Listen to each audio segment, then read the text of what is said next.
Welcome back to another episode of In Depth and Out Loud with myself, Dubbz. So today with me, a very special guest is Jannine, who has extensive experience in the media industry, entertainment. She's gone from radio, she's done activations and events, so it's a whole portfolio here.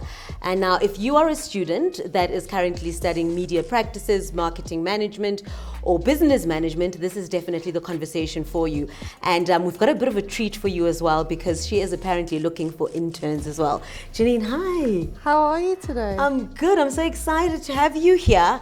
I think let's start off with you telling us exactly what it is you do, head of operations, and a bit about the agency as well. Okay. What your day looks like in general when you walk in the door.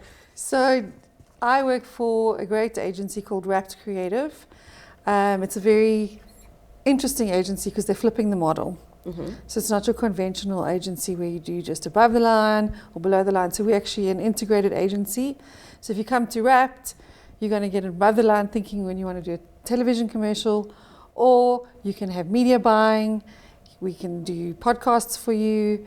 We do activations, events, below everything. So it's a one-stop shop. So you roll into us and you get whatever you need. And the nice thing is that when we work, so if you come to me and you say, okay, I would really like a television commercial. Mm-hmm. So the thinking is that, okay, but what happens when you finish your TV commercial? Don't you want to then cut that up and put it onto outdoor billboards? Do you want to maybe put it onto TikTok? So you've got to think further than just so it doesn't just the end job with a at TV hand. ad. Correct. So and that's that integrated thinking. So how much, what do they say?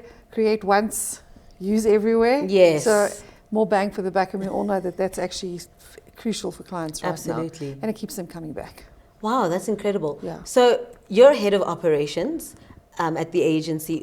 What do you do? What happens when you walk in? What does your day look like? So it's a very interesting question, because a head of operations, so how it typically works is you start in traffic and you work up your way up to head of traffic, and then the next up is head of operations, and then you become chief operating officer. You're close. One day when I'm big. So head of operations role specifically is you touch all aspects of the business. Mm-hmm. So yes, you've got traffic, but there's finance, there's strategic thinking about how to improve your ways of working. Yeah. You've got to look after people. So you touch all points. So it's quite an interesting role, because typically you're just the guy that bakes the bread. Now you've got to think about all the things that go. How when do you open the shop? I'm just using this as an analogy. Mm-hmm. What do the people look like that are serving the bread to your customers? So you really have to think of it holistically, and how the agency works in order to get that deliverable out. Because at the end of the day, operations, project management is all about deliverables. Yeah. You mentioned podcasts. Now, a lot of young people, a lot of students out of varsity are getting into podcasts or starting their own podcast. What exactly does the agency do? If I come to you and I say, okay, I've got a podcast that I'd like to start, how do you then help me? That's a good question. So what we have is we call the TRN network. Mm-hmm. So yes, we create our own content, but if you come to us, we have a dry studio that's a dry hire. Okay. I mean, in fact, one of our clients actually did a pack shot in it the other day, because it's a green screen. So we did a photography shoot. You could use anything in the studio. So it doesn't just have to be a podcast. Mm-hmm. We do video podcasts. We can do a television commercial in there if you want. So that's the thinking around, and I'm going to come back to your question now, is how do you take what you're doing and give it legs? Because obviously, if you look at the industry, the economy, you have to get mileage out of what you're doing for your clients, and obviously everyone wants to make money. Yes. So, yes, we make podcasts for ourselves, but if you phoned us up and said, I want to create a series, I'm going to bring my client momentum in, for want of a word. You come, you can bring your chairs, you can make it look exactly what you want. The nice thing about what we do is we use this thing called the Unreal Engine. So I can put you anywhere in the world, which is really nice. That's really cool. So the background, so it's one of the differentiators for us is that we can place you in your set can look like anything. So Wow. So on a cheaper budget, I can create anything for you. You can walk away with your dry footage or audio, and you can do with it as you want. Or we offer you that as an added value, and we'll edit it and we'll package it for you, give you all the animation that goes with it, because we have everyone at our disposal. So, and designers and animators. So that's the nice thing about having the agency back it up, which is quite nice. That sounds absolutely amazing. It is. And I'm hoping that your rates are nice and reasonable as well. You mentioned the word budget, so, Yes. you know. Well, that's it. Budget is king, right? They do. How do you prioritize and manage multiple projects simultaneously, which you probably have to do on a daily, probably? Yeah. So the biggest trick is, software is huge. So we use a software called Chase, which is used a lot around most agencies around the world, actually. Yeah. But there are multiple, so you can pick one if you know how to use it properly. That gives you a bird's eye view of exactly what's in the system. Then the next thing that you need is people, because without people, you're nothing. So if I have, currently I probably have 20 plus projects in the system. Sure. It's impossible to remember everything. So that's where the technology comes in. Technology really, really, really does support you. Otherwise, you'd have maybe go old school and whiteboards. Forget everything. And writing stuff down. And it doesn't, use technology to your advantage. Even AI can help you. But that at a glance, I can show my boss, that's what's in the system. This is who's working on it. That's when it's coming out. And then we also back it up with things like Slack, which also helps that every job has a channel, paperwork's in it. If someone falls organized. Over, it has to be. Otherwise, you just come unhinged, and it's like an unraveling beast. You mentioned that technology plays a big role, and you mentioned that you need people. Yes. And with people, with teams, there's sometimes a lot of conflict. Sure. How do you manage and handle conflict within teams or just individuals really within the company? So people are very interesting. And actually, it's my favorite part of the job because everyone's different. Yeah. So I always say, if you have children, you parent them differently. You lead people differently because you need to be led in a certain way because of your personality versus someone else. And I think one of the key things about this role is to always watch, listen, because I can see a wobbly before it starts. They don't even know they're going to have a wobbly. Or you can see pressure mounting, and you know that, let's say you've got an art director and a copywriter working together, and it's ultra pressurized, and you're like, they're going to start fighting any minute now. The trick is to diffuse it before it becomes a full-blown fire. And people respond well to feel like they're being held. So they know if it's like children, right? If you give them boundaries and if they feel like they're going off course, if you just course correct and you go, come kids, let's go this, it just works. Yes. Because they don't need to worry about the things that I worry about. So keep them in the playpen, make sure they've got all the things that they need, and that they, if all they need is a hug and a cup of coffee, give it to them.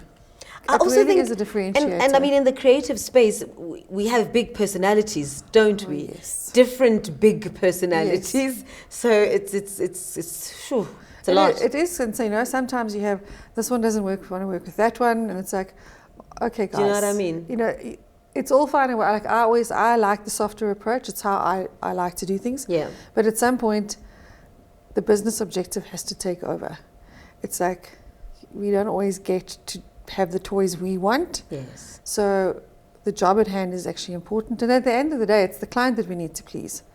So for 5 minutes, put aside your agenda and let's do the job. Let's get the job done. Correct. Let's go back to the drawing board. Yeah. Why are you here? Exactly. And I think that's sometimes the tough part of the job is I don't like the word management. It's the leadership. It's how you get them to do the thing that you want them to do. That they don't even know that I call it the Python effect. My boss says, squeeze, sister, squeeze. So you hug, but they don't even know you're squeezing them hard. So It's really about your approach.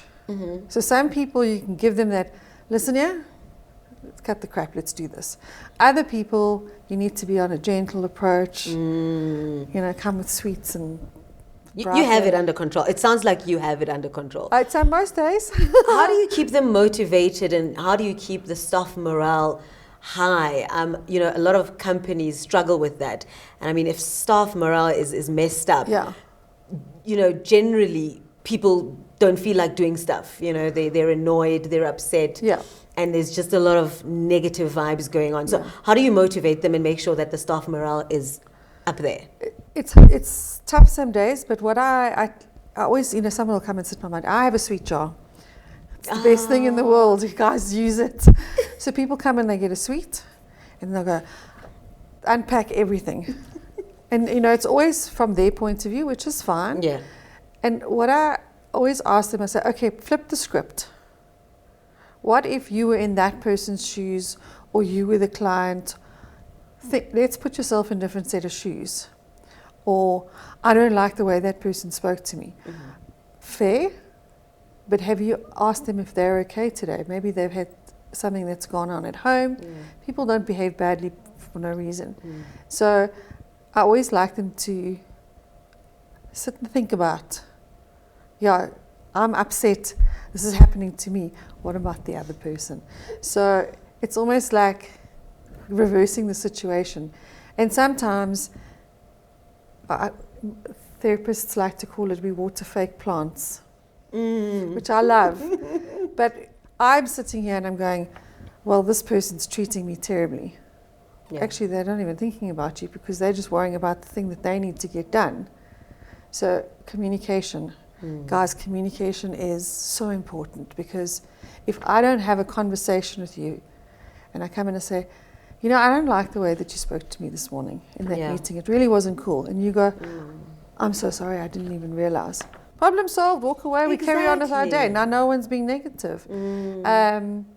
So watch and coach your people as you go along, because I think that goes a long way in uplifting that morale. And you know what, if you have to do a dance or bring cupcakes, do whatever you got to do to lift that morale.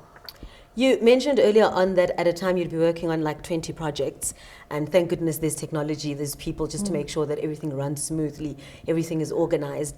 But I'm also thinking that I'm sure you need contingency plans in place should there be challenges, should something, you know, not work out, or you know, just problems happening out of the blue.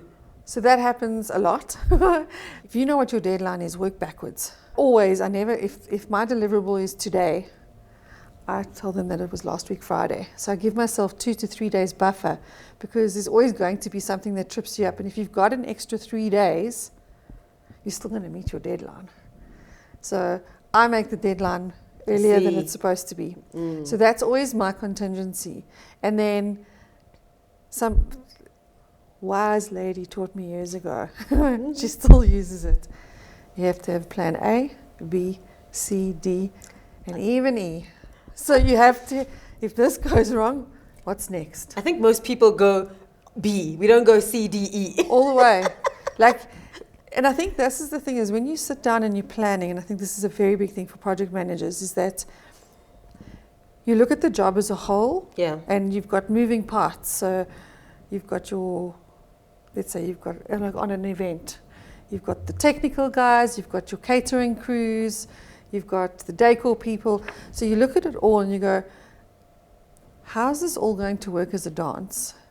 And in order for the decor people to do their job, you need the technical people to have done their job. So you've got to, first of all, know what's involved, and then you have to work it out so that everyone fits in beautifully, so that no one's tripping over each other. I mean, there are those stories of the guys at the cherry pickers still putting stuff up, and the caterers it can become a mess.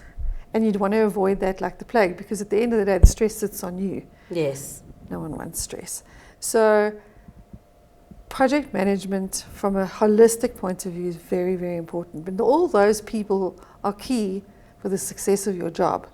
So you've got to make sure that they're all doing their part and delivering on time, so that it all when the client walks into the event and they're like, oh my God, this is all here. When did this happen? Imagine. What's the most challenging project you've had to deal with, and how did you overcome that challenge? So I'm dealing with it currently. So it's a job that's a continuous churn, and there's a lot of briefs in the system. They're expecting things to come out. I only have limited resources, and there's only so many hours in the day. It is extremely challenging and extremely frustrating. But if you take a step backwards and you go, okay, let's unpack this. The client wants these 13 things done by the end of the week. Instead of panicking and going, oh my God, this is crazy, look at the 13 on the list, have a conversation with the different people involved, because what looks like a big job to you, because this is a mistake everyone makes, especially with design, and it's a quick thing. Okay, if it's quick, go and do it, Canva, go. So Exactly. Speak to everyone and then go, oh, so that job's only going to take 2 hours. So that list of 13 becomes shorter and shorter as you go. So communicate with your team, and then suddenly the task at hand might actually roll backwards and it's not as bad as what you thought. So it starts off feeling very overwhelming. But if you stop and make a list and find out, your problems start to go away. So what are some of the core skills that you believe that our students need to fulfill a role in ops or project management? You need to be a problem solver. You need there's a word called chutzpah. You just have to be able to problem solve on the spot, and be solution orientated. But at the same time, I think that if you have a love for an Excel spreadsheet, which you can be taught, and you love a list, you're golden. There's also and you're organized. You have to be organized. Yeah. If you're that person that goes on a whim, I don't think you're gonna last very long. Well, you mentioned that there's internship opportunities at the moment. There sure are. Will you run us through that? And where would they need to go, maybe to apply for this or send through their CVs? So I think what I'll do is I will reach out to your team here. Okay. But what we're looking for at the TRN studios is a intern producer, someone who can phone a guest, find out if they're available. Yeah. Would they like to come in and, give them the good old script like this? And, make sure they arrive on time. It's a stepping stone into full-blown production. It's not, radio, we don't have a radio studio. It's a podcast studio. And if you have editing skills and audio skills, it's a great stepping stone into that as well. We have lots of those. Brilliant. I'm excited. We want you. I'm excited already for you. Okay, so I'm going to ask you a couple of questions. We're going to go really quick with these. It's literally one-word answers, okay? Not a sentence. Fave South African saying, word, or phrase? Shit. It's not really South African. Current song on repeat? Eminem, Temporary. Oh, and words you live by? The bad day only lasts 24 hours. I love that one. What do you think people would say about you if you were not in the room? It's quiet in here. She's not laughing. Jannine, thank you so much. You've been absolutely fabulous. Thanks so much. It was so great chatting to you. And then we'll obviously take those details from you so that we can get our creative students sending through their CVs, because I definitely know that we'll have plenty of those. Yeah. And that is how we wrap it up today. Great conversation with Jannine. I think she's given you some great tips as well. Take them and use them. And we'll be giving you deets on how to apply for the internship opportunity.